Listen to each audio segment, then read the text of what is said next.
Бизден бүгүн мен силерге практикада өткөнкү сабакта электронный учебник, онлайн тесттер түзүү боюнча көрсөтүп бердим эле. Бүгүн ошо база данных кантип түзүлөт, ушул боюнча кыскача көрсөтүп берейин. База данных атайын мисалы библиотеканын мисалында алдым, база данныхты түзүп аткан учурда.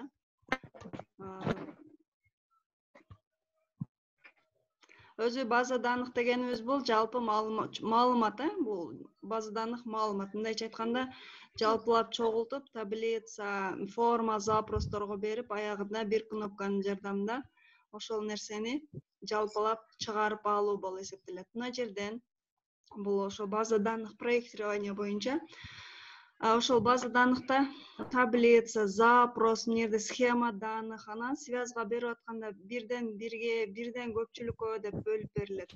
Мисалы таблица түзүп атканда мына читатель, мына сыяктуу болуп кетет. Биринчи таблица кетет. Таблицаңарда минимальный 10 адам, 10 база данный болуш керек. 10 данный катталып, ошол 10 данныйдын ичинен бирден мисалы 10 данный таблица түзүп атканда таблица 2ден ашык болуш керек. Бири-бирине таблицаны связь кылып аткан учурда 2ден ашык таблица болуш керек. Аны мына жерден эле көрсөтүп берейинчи.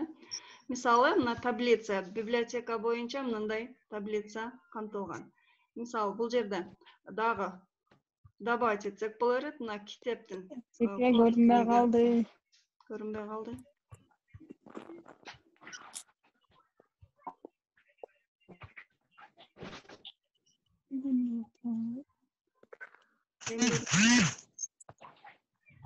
Болду эжеке.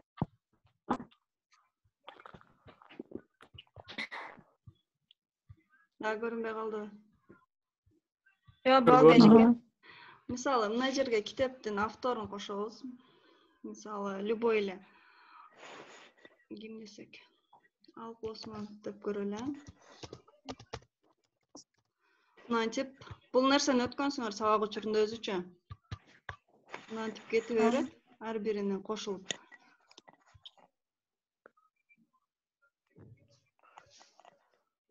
Катып калды бирок. Энди неме болуп атат?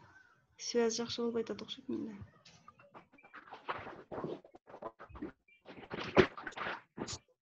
Демонстрация кайрадан баштайбыз.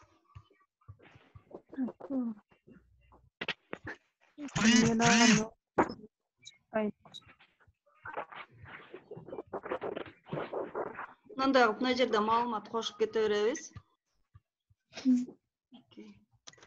Мына жерде индекс менен берилип, мисалы, канчанчы жылы чыккан китеп ушулар боюнча кетет. Анан учет.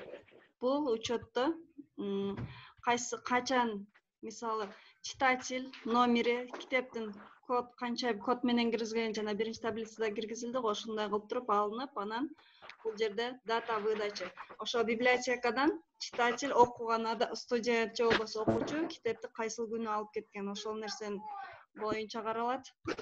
Анан бул жерде читатель деп дагы өзүңөрдүн мүмкүнчүлүгүңөргө карап бул жерде таблицаны көбөйтүп кете берсеңер боло берет. Анан муну берип бүткөндөн кийин мындай маалымат ар бир эмени, мисалы читатель, булар окуган адамдар, кайсы китепти алды, качан алды, кайсыл эмеден деп бөлүнүп алынат. Мына жерден кайра каалагандай таблица кошо ала бересиңер. Анан бул жерден созданияга кирип туруп, мына жерде мастер запросов, конструктор запросов деп турат. Конструктор менен кирип көрөлү. Мисалы, бул жерде бар нерсени добавить этип алабыз, запрос бериш үчүнчү. Бул жерде мен даяр эле киргизип койгончумун, мына автоматтык түрдө связга чыкты. Мен мындан да связга бергенмин. Ошентип биринен бирине связга бересиңер, кайсыдан кайсыга кетет экенинчи. Бул жерде мына бул жакта мына сортировка, вывод экран деп ушулардын баарын белгилеп алат. Анан читательден кийин, то есть запроско бергенден кийин формага беребиз, мындай типте. Мисалы, формага бериш үчүн мына жерден создать этип алсак болот. Мисалы, бир форма создать этип көрөлү. Мастер менен эле. Мисалы, мына жерден мастер форма кылып көрөлү. Мына бул нерсени керектүүсүн бардыгын бул жака өткөрөсүңөр. Бул дегенибиз бизде мына мисалы абонементте канча маалымат камтылган ошол нерсе. Ошол нерсе менен далее кылып кеткенде бизге мындай типтеги даяр форма келет. Мына жерде мындай кылып өткөрүп, канча маалымат кирсе, ошонун баары 4-5 өзгөрүп атат. Бул жерге код коюп алыш үчүн мына жактан мына формага кирип туруп, мына жерден кнопка деген турат, мындай кнопка. Кнопканы алып келип мына жерге коебуз. Мисалы, бул жерден назад последний, мисал, первый предыдущий кылайлы, следующий запись кылайлы. Мындай типте формада коюлат. Далее кнопканын ордуна следующий кылабыз. Готово. Бизге мындай акырына эме түштү. Кийинки эмеге өткөрүп берет бул нерсе. Азыр бул нерсени кайра көрөлү. Режим форма кылып туруп өткөрсөк мына жерден кийинкиге өткөрүп атат. Көрдүңөрбү? Ушул сыяктуу кылып туруп эле дагы неме кнопкаларды кошсоңор боло берет. Мисалы, мындай конструктор кылып туруп, анан бул жерден да кнопкага алып келип туруп выход же болбосо дагы бир мисалы мына жерге выходду коюп көрөлү. Бул жерде формага, отчетко, записке кылып койсоңор болот. Мисалы, выйти из приложения десек, бул приложениядан полностью чыгып кетти деген команда болот. Предыдущий запись кылсак, бул дагы ошол типте келет кнопка. И мына жерден дагы режим форма кылабыз.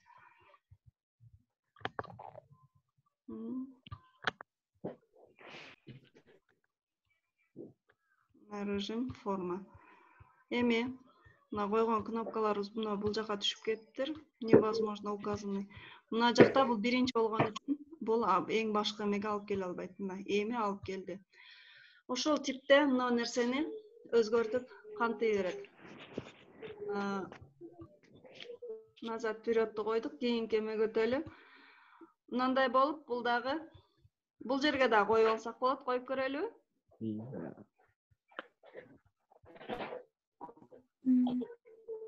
Конструктор кыласыңар мына жерден. Конструктор кылганда мына нерсе өзгөртүү мүмкүнчүлүгүн алып келет. Бул жерде каалаган нени кайсыл кнопканы кошсоңор да боло берет. Мына жерден изображение коюп алсак болот. Мен кнопка менен эле көрсөтүп берейин, кийин калганын өзүңөр улантып, көбөйтүп иштеп көрөсүңөр. Мына жерге первая запись дейли.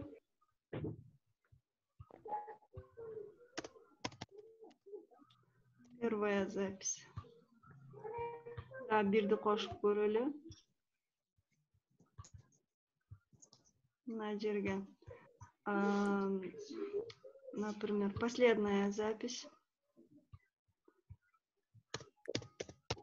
Последняя запись дейбиз. Бул эки нерсени иштетип көрүш үчүн мына жерден режим формага өтөбүз. Мына бизде мына нерсе ишке киришти. Мына 5 маалымат киргизилген бул жерде. Мына ал последний 5-нчиге алып барды. Первыйды баса турган болсок, 1-нчиге алып келди. Көрдүңөрбү? Ошол типте кылып туруп өзүңөр кошуп алсаңар болот. Выход, дагы добавление, изменение ошол сыяктуу кылып кошуп алсаңар боло берет бул жерде. Анан формага бергениңизден кийин формага беребиз. Бул жерде форма кетти. Андан кийин мына жерден создание кирип туруп отчетко беребиз. Мисалы, отчетко бергенде конструктор отчет кылып көрөлүчү.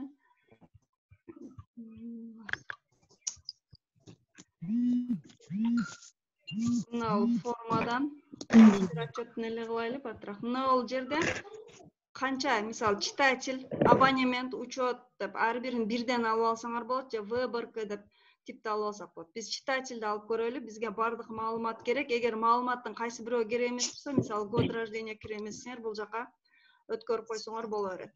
Бизге бул керек. Далее кылабыз. Мына жерде кайсыл типте берилиши каралган. Далее готово кылайлы. Бизге мындай форматта Азыр келип чыгат. Мына биздин отчетторубуз, китептин канчасы бар, ким адреси кандай, мына читатель ким, ушул нерсени мындайча айтканда бумажный форматка чыгарып берүү үчүн чыгарылган. Ушундай эле типте макрос жасап алабыз. Макрос бизге баягы кнопка коюп аткан учурда текстти оңоюраак табыш үчүн берилет. Макросту табыш үчүн бул жерден дагы мындай кылабыз дагы. Мына жерде макрос деген бар. Макроско киребиз дагы. Макроско киргенде мына жерге кошуп аласыңар. Мисалы, бул жерде бардык нерсе камтылган. Запись, найти, перейти бизге открыть таблица. Пока таблицаны эле кылып турайын, силерге түшүнүктүү болуш үчүн. Мына таблица. Канча таблица бар бизде? Мисалы, абонементти алып келейин. Бул нерсе бизге уже кошулду. Эгер туура эмес кылып алган болсоңор, мына жерден жөн гана мына нерсени басып койсоңор, X'ти бассаңар чыгып кетет. Бул жерде мына макрос 2, макрос 3 деп турат. Бул кошулган. Ушул нерсеге макрос 1 деп кошуп койдук. Эми буну сохранить этип алабыз. Макрос 1. Уже биздин маалымат базабыз түзүлүп бүттү. Эми бул жерден кнопка коюш гана калды.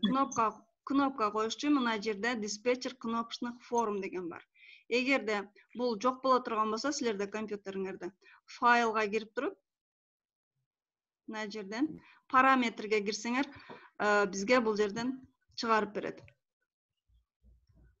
Же болбосо оңоюраак жолу мындай кылып туруп эле кирсеңер болот. Мына бул жерден эле ушты панель быстрого доступа деп десеңер, бул жерде мына бул катарда диспетчер кнопочных форм бар. Ошону бул жака өткөрүп алыш керек. Мына жакта турат. Өткөрүп алыш үчүн мына жерден добавитти басасыңар. Менде өткөн болгон үчүн бул нерсеге тийишпей эле коеюн. Диспетчер кнопочный формага киребиз. Бул жерде мындай кылып туруп отчет, таблица, форма, запрос деп түзүп алышыбыз керек. Ал үчүн мына жерден создать этип, новая кнопочная форма. Ушул жерге мисалы таблица деп белгилеп алсаңар, окейди басасыңар, мындай бул жака түшөт. Ал үчүн мындай кылып, анан таблицанын ичинен бизге ушундай нерсе, бир мисалы таблицада абонемент, учет, выход деген нерселер бар. Ошол нерсени бардын киргизип алышыбыз керек. Ал үчүн мына жерден таблицаны басабыз дагы, изменить десек ичине кирет. Создать этип туруп, мына жерден түзө беребиз. Мисалы, бизде мына жерден кнопка дегенден таап алсак болот. Бул жерде кайсыл неме коюлуш керек экени каралган. Макрос, таблица мына бул жерде болбойт. Ошон үчүн биз макросту киргизип алдык. Ал үчүн макросту басасыңар да, бассаңар ичиндеги нерселер чыгат. Бирди киргизели, азыр биз бирди создать эттик. Бул жерге абонемент деп жазайлы. Абонемент.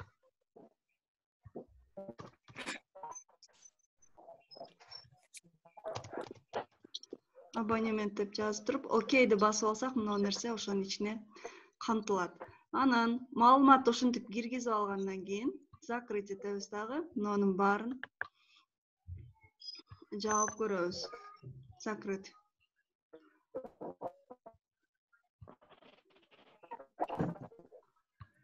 Мына сохранить бол электеринен сурап, сохранить кыла алабыз, абонемент 1. Бизде көп нерсе сохранить болбой калыптыр. Мына сохранить этип алгандан кийин мындай диспетчер кнопочный форма түзгөндөн кийин мына кнопка бизде пайда болот. Кнопочная форма киргениңерде мындай типте биздин киргизгендерибиз чыгат. База данных түзүп атканда негизги максат ошол таблицада берилген нерсени жыйынтыктап, мына нерседен чыгаруу. Мисалы, таблицаны бастым, абонементтен кайрадан киргизген үчүн 2 жолу болуп кетти. Мына жерде маалыматы чыга берет. Анан кайрадан кийинкини көрүш үчүн мынаны бассак, булардан назад сыртка чыгыш үчүн мына жерде выходты бассак чыгып кетет. Эгер мына абонемент, бул жерден эми выходты басып көрөлү. Мына главный кнопочный формага келди. Ал үчүн мына жактан берип атабыз го. Мына таблица, отчеттун ичинде выход деп, таблицанын ичинде выход деп, бул нерсеге Мисалы, бұл таблицаны көрсетіп берейін сілерге. Таблицада выход кнопкасынан қайра главный немеге барыш үшін, мына жерден изменить етіп көрелі, изменить. Мына ол емені, мына жерде выходқа полностью шығып кету немес. Мына выход дегенімізде перейти кнопочный форма қылабыз. Егер бұл жерден выйти из приложения қыла тұрған болсақ, полностью аксесс жауылып тұрып, сыртқа шығып кетеді. Ошон үчүн бұл жерден перейти главный кнопочный форма. Бұл дегеніміз мына ол окноға, мына ол жақтағы окноға алып кел дегенді билдирет. Кнопочный формадан бұл жерге таблица болса таблица, форма болса форманы қосып алабыз. Ошентип иштеп, немеде практика учурунда жөн отурбай практикаңарды иштеп, хотя бы ушул эртең преддипломуңардын отчетуна, дипломуңардын негизинде ушул нерселерди жасап алышыңар керек. Ал жыйынтыкта ушул нерсе чыгыш керек. Мына сүрөттү коюп алыш үчүн жана өзгөрттүк го, мына жерден конструктор кылып туруп эле мына жерге каалаган сүрөттү алып келип алсаңар болот. Мисалы,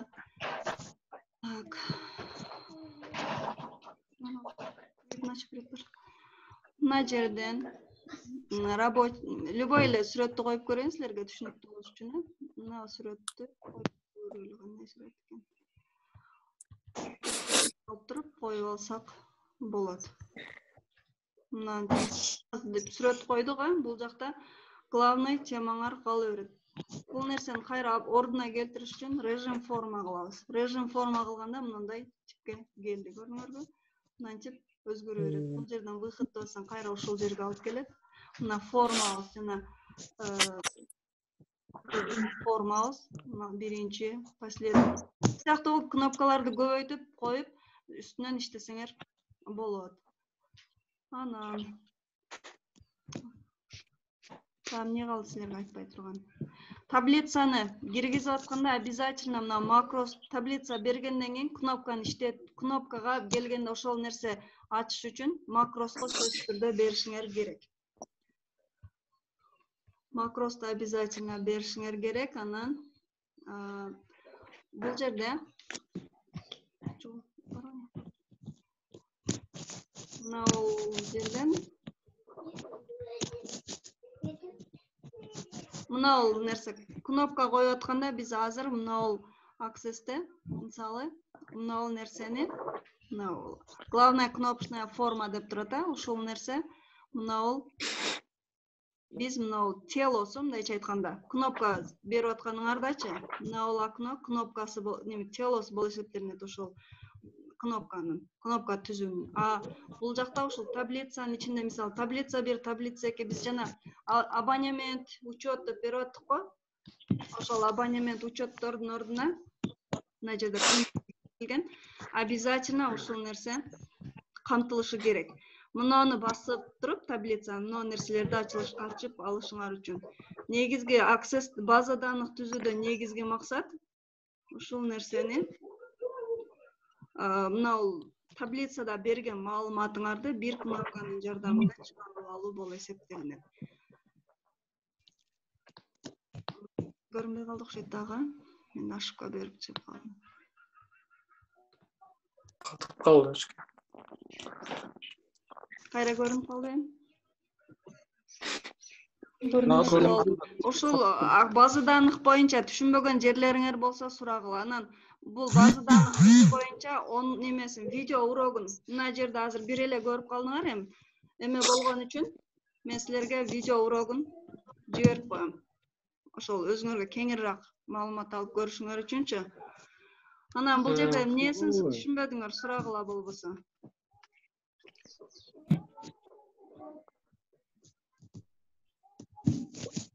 Ошол мисалы видеорокту көргөндөн кийин суроо болсо керек эске. Нени көргөндөн кийин? Видеорокту дейт. Видеорокту көргөндөн кийин азыр жакшы көрүнбөй атат мага. База данных деп силер сабак жазуулары майда болуп.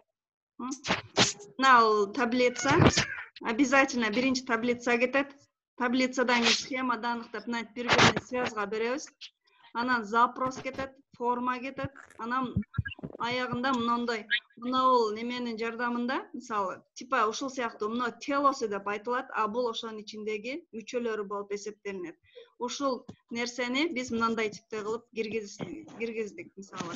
Мына жерден нени бассак, ошол нерсе чыгат. Биздики мындай типте, мисалы, таблицаны бассак, ушул кнопкалар иштеши керек. Ушул кнопканын жардамында биз максат ушул кнопканы түзүп, ошол ар бир таблица, форма, отчетуңар ачып, бир кнопка негизинде маалымат бере ала турган болсо, эгер силерге, анда максатка жетти деп айтсак болот.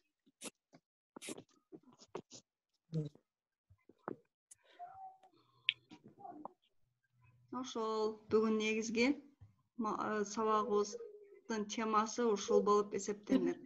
Эми эмеңерде диплом, эртең преддипломный практиканын отчетуна ушул нерселерди кошобуз, жардам берем ал жагына.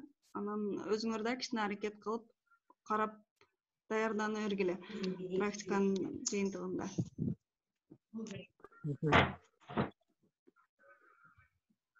Бүгүн көрүшүп калыпсыңар, а? Ошол бүгүнкү сабагыбыз вроде бүттү окшойт деп ойлойм. Анан видео урогун силерге жиберем. Анда да кеңирээк карап